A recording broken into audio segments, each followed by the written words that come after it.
It's time to take a ride on the Steelers Afternoon Drive with our co-hosts Alan Saunders and Zachary Smith.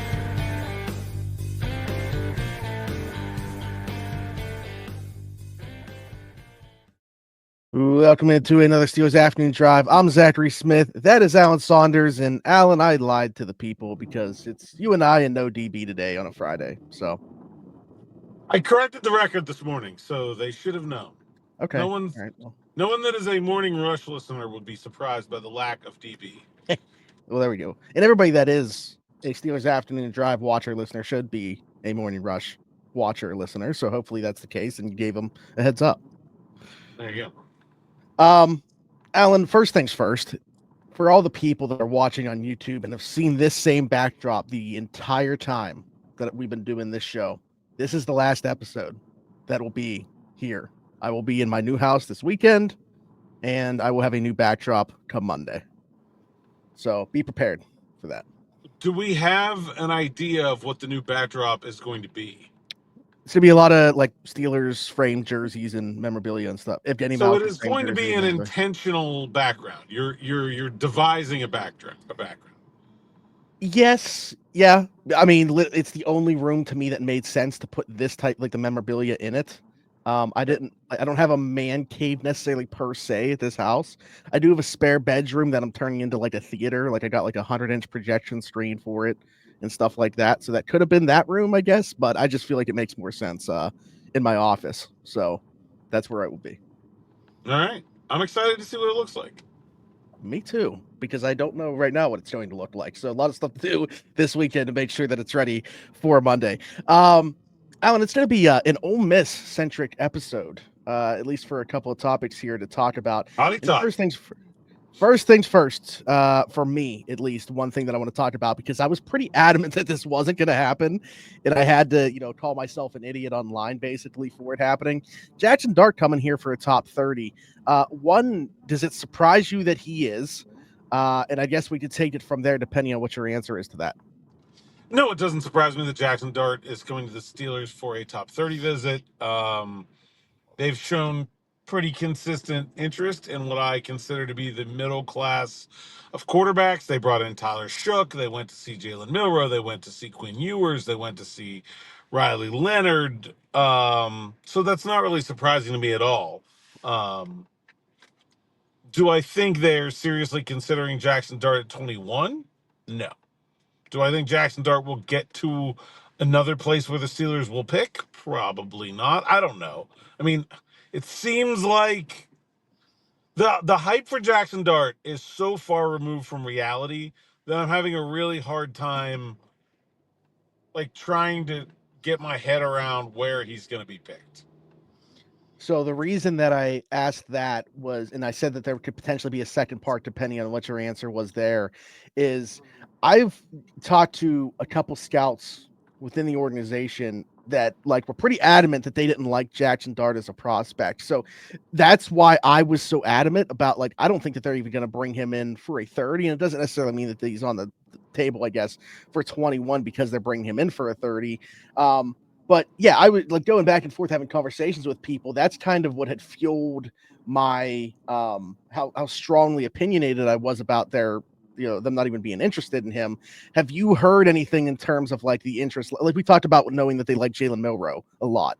Any sense as to how they really feel about Jaxson Dart? No, haven't gotten any sense of that at all. Other than just in general, I don't think the Steelers are stupid. And I think drafting Jaxson Dart at 21 would be. Okay. All right, fair. Honestly, like I know we had this conversation. I said I'm going to end up penciling him into my final mock draft, like higher than what I feel like he should go at.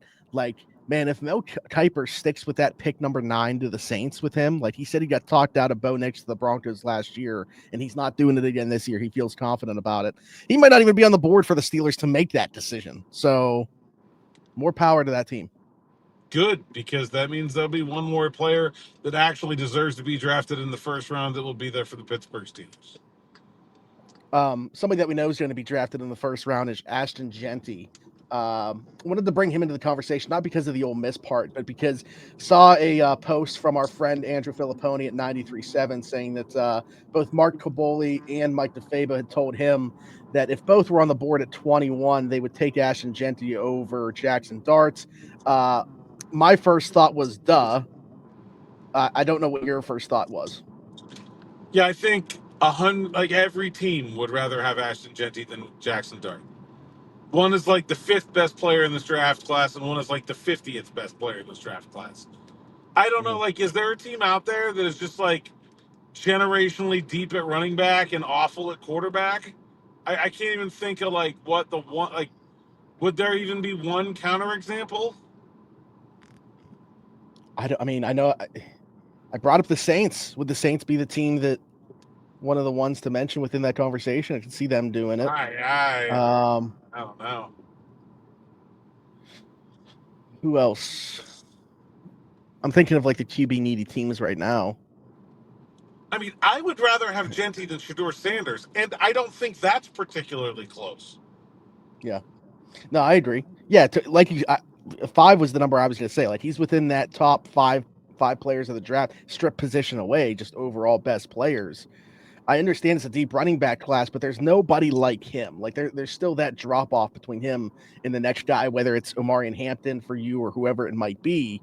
Like, I understand that there's like 30-ish running backs in this class that could get drafted. The other 29 are not Ashton Genty. He's the best running back prospect since Saquon Barkley. He's going to be really, really good. Yeah, I would take him over. Honestly, I think he's probably the 4th best player in this draft class. The only players I think are clearly better players than him are Ward, Carter, and Hunter. I don't think I want anybody else. If I'm picking 4th, I'm picking Ashton Genty. See, I had you mentioned 3 that I would, and I would add Tyler Warren, and I'm not sure that I would have Cam Ward understand the position too. That would probably be my 5. But So, Tyler Warren to me, this is kind of a hot take. I feel like Tyler Warren's actually gotten a little bit overrated. Don't get me wrong, like, I really like him, and I think he's a really good prospect. Like, I think people think like tight end being talked about in the top 10, top 15, and you're getting like Travis Kelce. And like, he's not that at all. Like, he's not an elite athlete for the position. He's also not like George Kittle, where he's this like crazy wild-haired blocker man either. Like, he's really good. I just do you okay, rookie Tyler Warren will be a top X tight end in the NFL this year. I mean, what's the landing spot? Like, that's the big thing to me. Like, okay, pick an above average one. Let's say Dallas. No, they have Ferguson. They wouldn't do that. Yeah. Like, I think Indy's been talked about a Miami? lot. Don't necessarily love that from. Ooh.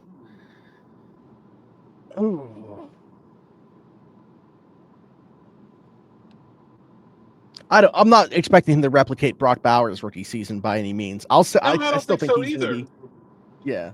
Like, I think he'll be like a above average starting tight end. Like, would you rather have Tyler Warren or Pat Freiermuth this year? Well, it depends. Is he going to listen to this? Assume both of them are listening. He's not going to have he loves Tyler. I'm going to say Tyler Warren. I think I would rather have Pat Freiermuth this year. I think that would be an Obviously, interesting Warren is younger, and you got the years thing and whatever. But like, I don't think that, like, he's not an elite blocker, he's not an elite route runner, he's not an elite receiver. He's a really good player. I just think if you're talking about tight end and like the top 15 picks, I would want elite somewhere.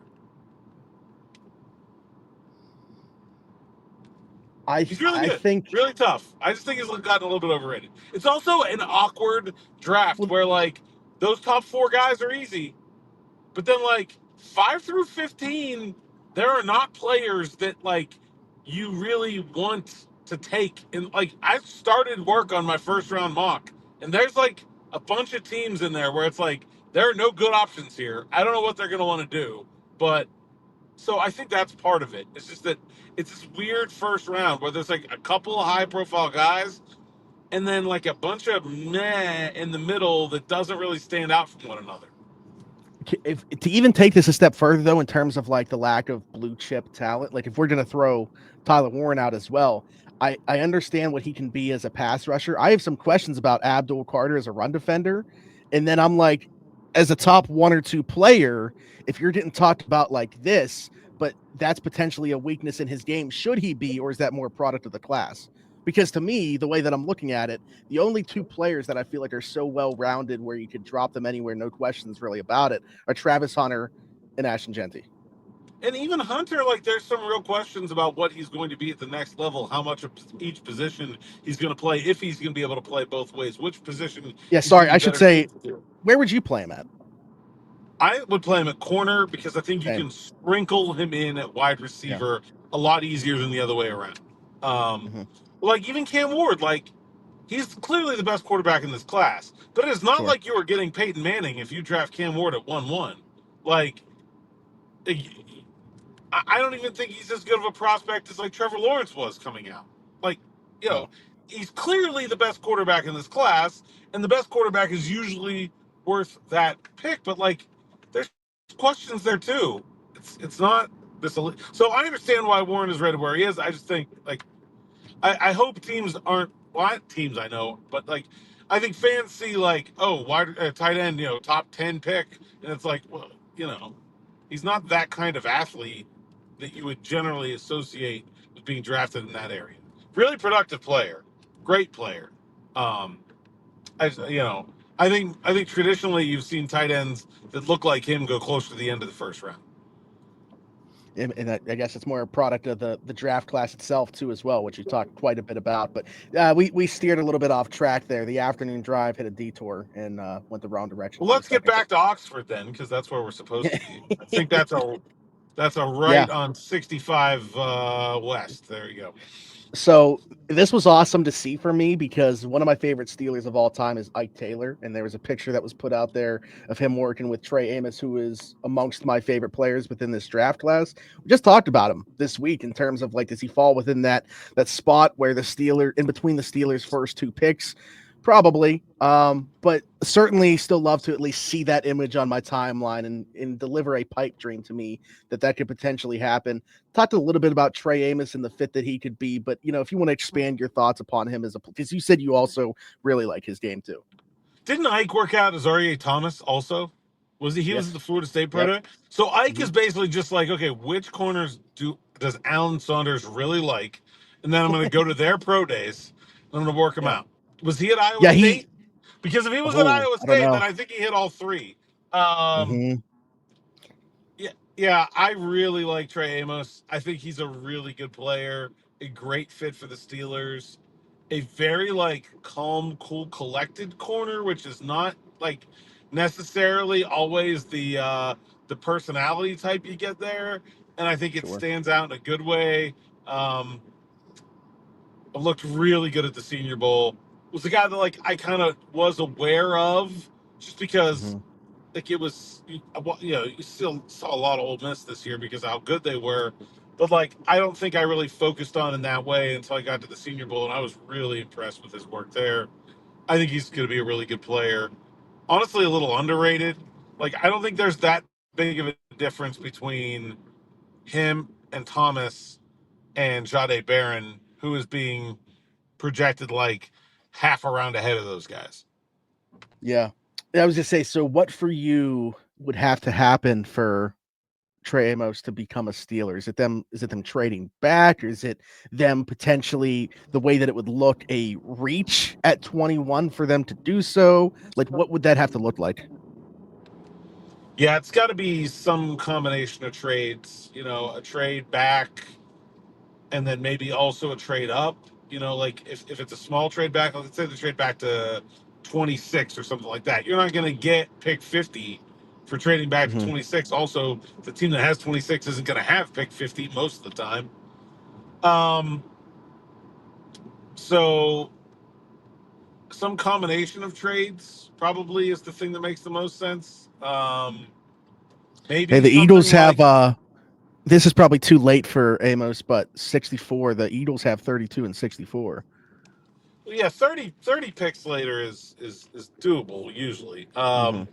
But yeah, I just think you know it probably would require a couple of moves or a trade of a player if they decide they want to trade a player for a draft pick to get that pick back. I do think they're going to be really interested in whether it's in the second round or not. Sometime I would say like before the fourth round, trying to get a pick back, like I'm it not just saying in some form or fashion. I'm not saying I want to trade him. I want to get your thought on this. This was thrown my way from a friend of mine that is a Philadelphia Eagles fan, does a lot of great things, has a podcast out there. He said, "What do you think about this? Pick 21 and Nick Herbig for 32 and 64." Pick 21 and Nick Herbig to the Eagles for Mhm. 32 and 64. Yeah. The problem with trading Herbig is that it just creates a hole that does not exist, and you're only getting one extra pick. Mhm. I feel like you just end up needing to draft an outside linebacker. Then I don't think I would do that. It's probably fair value. I Yeah, just don't think I would do that. it's tough for the reason that you said, but then I could have the conversation both ways because Nick Herbig's got 2 years left, obviously, of his rookie deal. Are they going to extend him? Like at that point, do they look? Is that when they move on from Highsmith? We're fully expecting a TJ Watt extension this summer, so I don't I know. don't really think a Nick Herbig extension is going to be difficult or expensive because he's not going to start. So, like, Well, that's my thing. Like, is he going to how be is he looking going to for? amass the stats and acquire the leverage to get a big deal? Like, I don't see how that happens. Well, I'm just more so for the money part than me. Is it about the role? Like, does he leave for a bigger role? Like, not even have the desire to resign? Maybe, maybe. Yeah. I think it's So, possible. yeah. I don't know. I kind of feel like that is something that people have been like, you have these three guys and you have to figure out a way to only have two of the three. And I'm like, I don't really think No, that's the no. thing. I think everyone's like trade Highsmith and then start Herbig or trade, like I just let Mhm. trade Watt and start Highsmith and Herbig. I like that. You need like multiple good pass rushers. Two is not nearly enough. Three is frequently not enough. Like Yeah.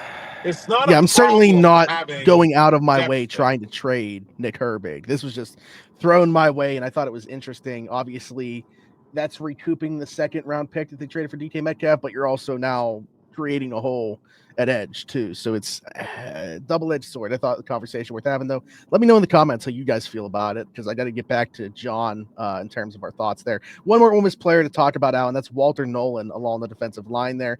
Want to get your thought on this because I feel like it's kind of been like a weird pre-draft process for him and somebody that I would say hasn't necessarily helped his stock a whole lot. And I'm starting to question exactly if I have a really strong idea of where he's going to go.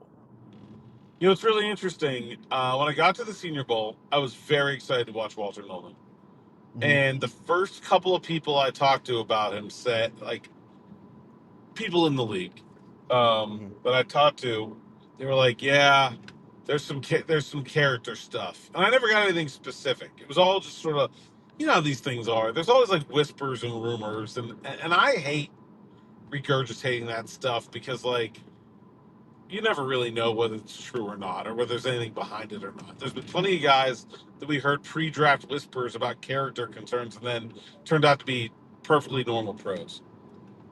So you just kind of file that in the back of your head and see what comes up. And go to the Senior Bowl, had a really good first day, gets banged up on the second day, and I'm like, well, he's probably going to leave. Like he had a really good first day. He didn't really have anything else to prove. A lot of guys will ow, my hamstring, and just leave even though they're perfectly healthy if they have a couple really good days, just because they want to quit while they're ahead. And he came Mm-hmm. back on the third day, and I was like, okay, Walter Nolen, like you showed me something here. Not only was he really good, but I thought he showed some character, and in the interviews, I thought he was He was funny. He was personable. He's not the world's best quote, but like I thought he did a pretty good job. And then he got to Indy and he said he wasn't going to run in Indy, which I thought was weird and like wasn't previously announced. And he didn't talk about a specific injury, which are kind of like some yellow flags, not like red, but like, hey, what's going on here? And now he doesn't do anything in his pro day besides the bench press. And I'm just like, what's going on? And I don't really know. I don't know how to draw a conclusion from that series of events. I don't really know what the answer is there. It's just definitely something's up, right? Something doesn't add up with the process so far. Yeah, I mean, I don't know if this is like the advice that he's been given in terms of how to go about the process or what. Like, I don't know how to gauge that either. But I asked you this about Dart. Do you feel like you have a read at all in terms of the Steelers' interest in Walter Nolen if they like it? Because we've talked about obviously Kenneth Grant and Derek Harmon. Do you feel like those two are firmly ahead of Nolen, or is he definitely still within that same conversation? I mean, I think just in general, I think I have a better sense of the league than the Steelers probably about this. I feel like Grant is the prospect that the league is higher on that will probably be drafted first. I'm not sure that we have a very good read on what the Steelers think of these three guys. They've been pretty quiet about their interest in them. None of them yet revealed to be taking a top 30 visit to Pittsburgh. Steelers didn't go to Harmon's pro day, didn't go to Grant's pro day. Now said they wanted to, but didn't because Aaron Rodgers decided he was showing up. Didn't go to Nolan's pro day, although maybe because it was understood that was their intention. Then with him not working out, maybe they got wind of that. I don't know, but I think it makes for a messy attempt at reading the situation. I'm not sure that we have a good idea what they think of these three guys. That's interesting that you say that. There's a question that plays perfectly into that. That we got here. Where was it at? Cam said, Alan, since you've been covering the Steelers, what have you noticed in the transition to Omar Khan in terms of the way that they go about the draft process? Do you feel like it's harder to get a read on what they want to do as opposed to the Kevin Colbert years? Yeah, I think it's a little bit harder. They've spread themselves around a little bit more. They haven't been like so obviously locked in on their top guys. Like they sort of stopped double dipping with guys that they met with the Senior Bowl. They haven't like all of those guys have not met with at the combine formally. So sort of spread themselves around a little bit more. I think Omar is a lot more open to trading. And so it was a lot easier with Colbert to say, well, these are the players that are going to be available at 21. So these are the players that we have to pay attention to. With Omar, I think he's shown the ability and the willingness to move up and down the board so much that, like, we should not think that the Steelers are going to draft at 21. Like, if they really like somebody that's somewhere else, they're going to move to go get the guy. I actually kind of feel like right now that trade down feels like the most likely option in the first round, honestly. Like, okay, I don't see a better way for them to recoup that draft pick. I think the board is going to be pretty favorable for them to do that. It may not be, but just my read on the board right now is that you're going to probably have two of these 3D tackles that we're talking about there at least. Jahdae Barron will be there. At least one or two of the wide receivers that we're talking about, like Buka, Golden, and Burden will be there. I think it's a board they can play with to move around it. So I think it's been much, much more difficult under Omar because of those two things. They spread themselves around and his willingness to move around the draft board to go meet the value of the player they like. You know, I think a real coherent criticism of Kevin Colbert is that I think he was a really good scout, but I think he drafted like a scout sometimes where it was like, just give me the best player. And I think, or give me the player we like the most. And I think Omar is a lot more cognizant of the value. And I think I've talked about this before, but like the theoretical question is if you're sure a guy's going to be a Hall of Famer, but you're also pretty sure that no one else is going to draft him, where do you take him? Like where do you like if you knew if you go back in time in the 2000 NFL draft and you know what Tom Brady's going to become, and you're the general manager of the New England Patriots, where do you take him? Do you take him in the first round? You know nobody Nope. else is going to take him in the first round. Do you take him in the second round? You know nobody else is going to take him in the Nope. second round. Like, you got to meet the value. You got to get your pick to match the league's value of the player, so that you can maximize the value of what you're doing around him. And I think that's like Brian Urlacher's in the first round of that draft. Wouldn't you like to have both of them? Wouldn't that be better than one or the other? Yeah. Like, Yeah. so like I think that's something that's made reading Omar's drafts a little bit more difficult.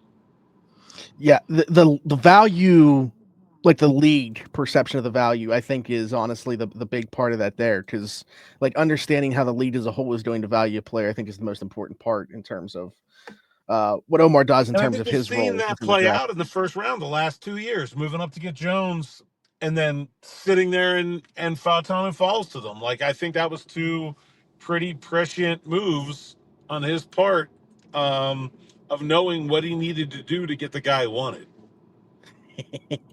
I just switched over to the Twitter tab to look at the questions here. Joe Frick, literally 30 seconds ago, when are the Alan Saunders umbrellas dropping?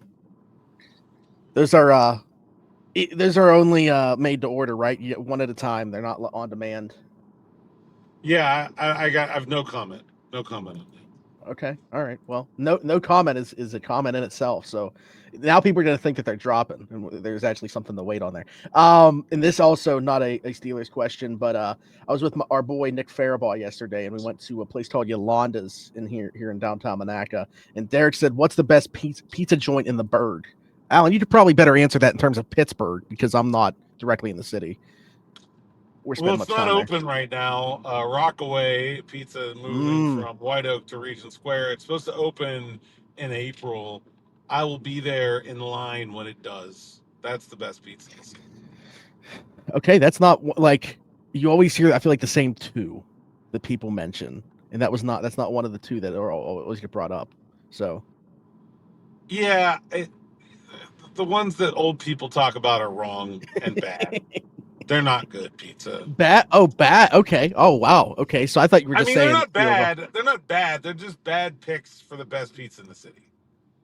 Okay. Because they're not close to that crown. There's a whole like I could have a whole pizza podcast, but there's like a whole like generation of pizza makers that have like learned new ways of the craft and like gone out into the world and like learned from the best of the best and then come back to Pittsburgh and make really good pizza. And then you have places that like make it the same way since the 60s. They're not the same. And I understand there's an emotional connection to places that people grew up with, but like it's just not anywhere near as good. Yeah, it's like an entire generation just went over to Sicily and spent some time there to learn how to. No, just Brooklyn. Just Brooklyn. All right, one more thing here, and I hate to play favorites here, but my boy Tyler Weeks from the Around the 412 with a question: do you think it's more likely that Aaron Rodgers becomes a Steeler, or the Steelers draft a quarterback? For clarification, the draft pick would not need to be in the first round. Oh, I think it's more likely to draft a quarterback because I think that's near 100%. Really? At some point, they will draft a quarterback. Yeah, I think they've shown way too much interest for them to not be serious about drafting a quarterback. Do I think it'll be in the first round? No, but I think they will draft one. See, like I think they're going to draft quarterback. I'm fairly certain on that, but I'm also like extremely certain on Aaron Rodgers. So, all right, let's take this a step further. I don't know how anyone can be that certain on Aaron Rodgers just because he seems like such an unpredictable guy. Well, like if Aaron Rodgers told you he was meeting you for dinner at 7 o'clock and you're in the restaurant at 6:59 and a black car comes up and a guy wearing a hood and sunglasses gets out, I'm still only like 85% that that's Aaron Rodgers. Like I'm not that sure. Or it is Aaron Rodgers and he just decides not to walk into that building. Just goes completely. But yeah, it is Aaron Rodgers and goes to the laundromat next door, right? Yeah, exactly. Whereas me actually meeting somebody else for dinner in the same restaurant, standing me up. I don't know. Like he's not that predictable of a guy. I can't be that sure. That's fair.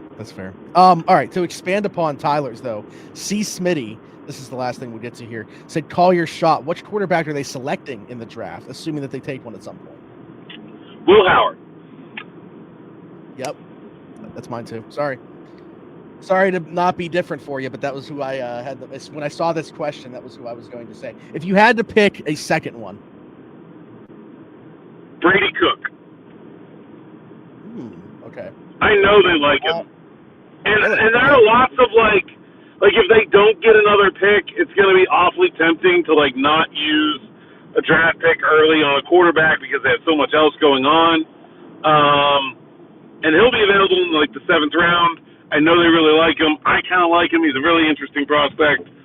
So, yeah, that'd be my second choice.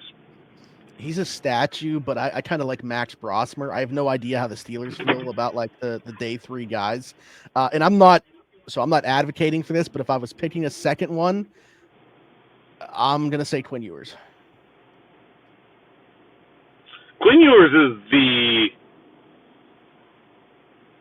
Miller's pretty underrated, too. I think Quinn Ewers has gotten underrated. He has talent. It requires a good amount of fixing, but he does have talent. Yes. Yeah. Emphasis on the fixing. All right, good stuff. Let us know how you feel about that. Keep those questions coming. We got a lot on this episode that we didn't get to, so I'm going to keep them in the bookmarks here, and we will certainly get to those because we appreciate them, as always. We get a little long-winded sometimes when answering one question, so sometimes it takes an entire podcast to answer. But, Alan, until next time, tell the people they can find you.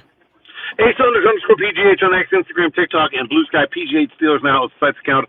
SteelersNow.com. Go there, read the words so I can get paid. We need subscribers to SN Plus so that I can afford to get back from the owners' meetings. Don't leave me stranded in Palm Beach, okay? Actually, let me think about this for a second. Or fun. Scratch all that. Never mind. Strand me in Palm Beach. I'll be fine. No, seriously, go sign up. It's extremely affordable. It's like $4 a month, and you get an ad-free reading experience over at SteelersNow.com, which is significantly better. Every time I am accidentally logged out or something, I'm like, how does anybody even read this with all these freaking ads everywhere? And then subscribe, hit the bell for notifications here on the YouTube platform.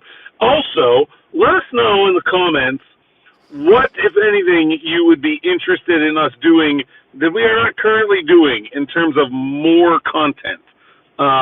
Thinking about what we can add to this channel looking ahead to the 2025 season. And I want to know what you guys are looking for, so let us know. There you go. Alan, did you look at the subscriber number? I did not. Yeah, it's tough. There's been nobody, obviously, since this one player, and I don't know if anybody else is going to wear it after. It's 90, so TJ Watt, obviously, but I'm trying to think. Oh, I got lots of good 90 options. Go for it. Was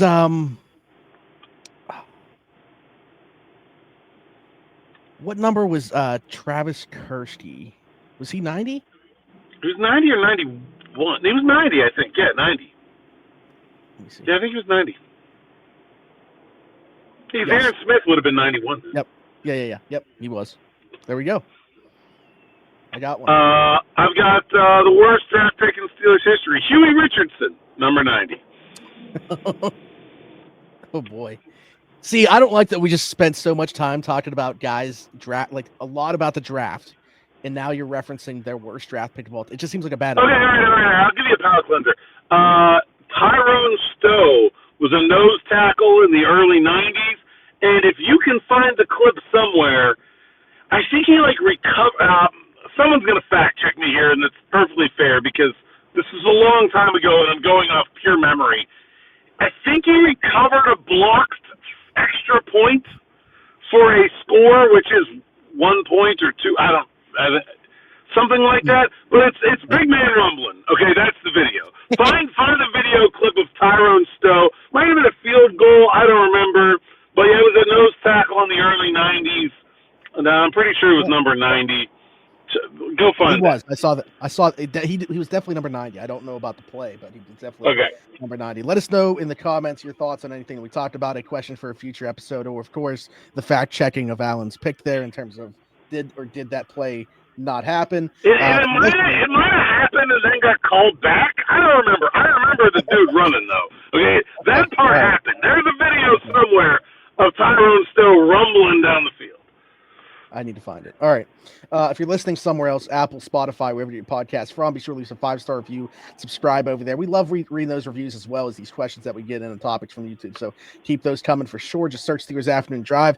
Do the same thing over on TikTok, and then find me everywhere. Zachary Smith, PGH for Alan Saunders and myself. Thanks for jumping in. Take another ride on the Steelers Afternoon Drive.